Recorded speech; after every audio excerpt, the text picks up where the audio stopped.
이렇게 경제사회 현안을 직접 챙기고 있는 이재명 대통령, 취임 후에 처음으로 노동계와 만났습니다. 현장 모습 보고 오겠습니다. 오십시오. 환영합니다. 어서 오세요. 네.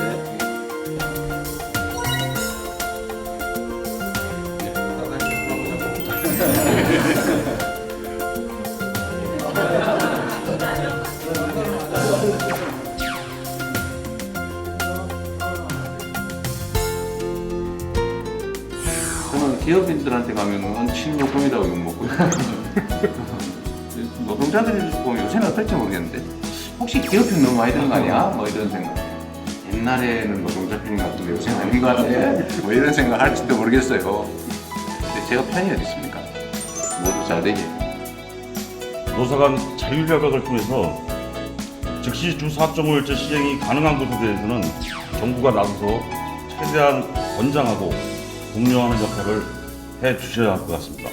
노동자 서민의 행복 메이커가 되시면 좋겠다는 바람입니다. 기후위기와 불평등 노동 문제를 해결하기 위해서 전면적인 노정교섭을 제안합니다. 우리 사회가 좀 근본적으로 한 단계 도약하려면 저는 사회 안전망 문제, 기업들의 부담 문제, 고용의 안정성과 유연성 문제 이런 것들 터놓고 한 번쯤 논의해야 된다고 생각합니다. 네, 양대 노총 위원장들과 함께한 오찬 회동 모습 보고 왔습니다. 최근 노동계 현안이 워낙 많았는데 광범위하게 논의가 됐겠죠? 네, 양경수 민주노총 위원장, 김동명 한국노총 위원장과 함께 어제 오찬을 했고 이 자리에 그 김영훈 고용노동부 그 장관도 함께 자리를 했습니다. 근데 경제계 노동계에 산적한 현안들이 있는데 최근 들어 가장 큰 이슈라고 한다면은 아무래도 노란봉투법일 것이고요. 네. 이에 대해서 노동계에서는 환영의 뜻을 밝혔습니다.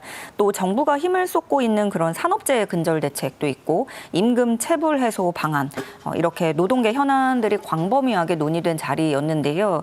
특히 오찬을 갖기 전날에는 민주노총이 26년 만에 노사정 사회적 대화기구에 참여하겠다라고 결정을 하면서 네. 이 부분이 되게 큰 의미가 있었는데요. 이재명 대통령도 이 점을 거론하면서 이걸 계기로 이제 대통령 직속 기구인 경제사회노동위원회 경사노위에도 양대 노총이 모두 참여해달라 이렇게 요청을 하기도 했습니다. 네. 그러면서 이재명 대통령은 또 강조한 게 사실 너무 우리 사회가 오랫동안 그 이분법적으로 접근한 것들이 있어요. 네. 뭐 이렇게 하면은 친노동이고 반노동이고 이렇게 하면은 뭐 그 기업 편만 들고 아니면은 너무 이제 기업을 말살하는 정책이고 이런 식으로만 접근을 했는데 사실 뭐 기업이 잘 되면은 그곳에 속한 직원들도 노동자들도 좋은 것이고 노동자들이 또 많은 생산성을 냈을 때 기업이 좋은 것이고 이렇게 선순환으로 가야 된다는 거를 이재명 대통령도 얘기를 하고 있는 거고요. 네. 그래서 어떤 친노동, 친기업 이런 거를 탈피해야 된다는 부분들을 강조했습니다. 그리고 무엇보다 노동에 대해서 이제 뭐 인권 문제이기도 하고 직결이 돼 있다 보니까 일단 싸우더라도 마주 앉아서 얘기를 하면서 싸우고 네. 얘기를 풀어나가자. 일단 만나자라는 부분을 요청하기도 했습니다. 네, 말씀하신 것처럼 싸워도 일단 만나자라는 건데 우선 이 경사노위가 어떤 기구입니까? 여기에도 참여해달라고 요청을 했지 않습니까? 예, 그러니까 이게 경제사회노동위원회라고 해서 일명 경사노위라고 주로 불러요. 네. 노동자, 사용자, 정부가 함께하는 대통령 직속 사회적 기구입니다. 근데 이게 아까 26년 만에 민주노총이 참여한다고 제가 말씀드린 그 민주노총이 결정했던 그 기구는 뭐냐면 국회 주도로 새로 꾸리는 사회적 대화기구예요. 경사노위는 오랫동안 있었고 대통령 직속 기구입니다. 네. 그런데 이 경사노위는 오랫동안 계속 좀 파행이 너무 습관처럼 반복이 돼 왔었고요. 예. 제 기능을 못하는 실정이었어요. 그나마 여기 한국노총이 참여를 했었는데 한국노총마저도 12.3 불법 계엄 이후에 참여하지 않게 되면서 사실상 개점 휴업 상태로 지금까지 쭉 이어지고 있는 거죠. 네. 그래서 이재명 대통령은 민주노총이 이제 국회 주도의 사회적 대화 기구에 참여를 하니까 중요한 결단을 했다라고 평가를 하면서 그런데 대통령직 속인 그 경사노위는 새 정부 들어서 아직 위원장도 또 공석이고 근데 이것도 함께 좀 대화를 해봤으면 좋겠다라고 얘기를 했고요. 그동안 좀 경사노위가 노총 입장에서 함께 앉는 것 자체가 불편할 정도로 무리하게 운영돼 왔던 측면이 있는 건 아닌가라고 생각이 든다고도 얘기를 하면서 그럼에도 대화는 해야 된다. 일단 만나서 싸우든지 말든지 해야 된다라고 강력히 이야기를 했습니다.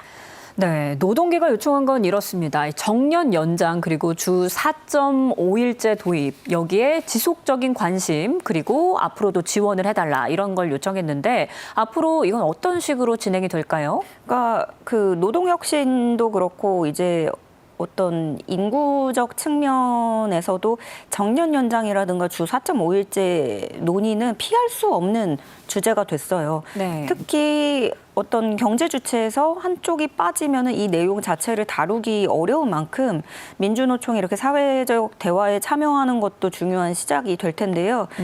한국노총도 이재명 대통령에게 이에 대한 관심을 당부했습니다. 한국노총 김동명 위원장은 정년 연장에 대해서 일단 말하기로는 초고령 사회로 진입한 한국 사회 미래를 위해서 65세로 정년을 연장하는 것은 단 하루도 늦출 수 없는 과제다 강조를 했고요. 주 4.5일제에 대해서는 좀 정부의 과감한 혁신이 필요하다. 시범사업을 먼저 도입을 하고 병원, 은행 같은 데서 노사 간의 협약을 먼저 해서 즉시 시행할 수 있도록 정부가 독려해달라고 당부했어요. 근데 그러기 위해서는 이거는 또 경영계도 대화에 적극적으로 참여해야 되는 전제가 필요하거든요. 그래서 이재명 대통령에게 경제 주체들을 모아서 좀 일정 기간 수기하고 대타협을 이룰 수 있게끔 정부가 나서달라는 거고요. 또 정년 연장 문제 같은 경우에는 앞으로 우리가 초고령 사회에서 돈을 번다는 측면에서의 노동활동도 중요하지만 어떤 인간으로서의 사회활동 이런 것도 국가 체력을 키우는 일에서 아주 중요한 문제이기 때문에 주 4.5일제 역시도 진영을 막론하고 지난 대선 때도 어느 쪽에서도 다 공약으로 내걸었던 문제예요. 그래서 네. 그런 만큼 이재명 대통령도 이에 대한 본격적인 논의 테이블을 만들려고 준비를 할 것으로 전망이 됩니다.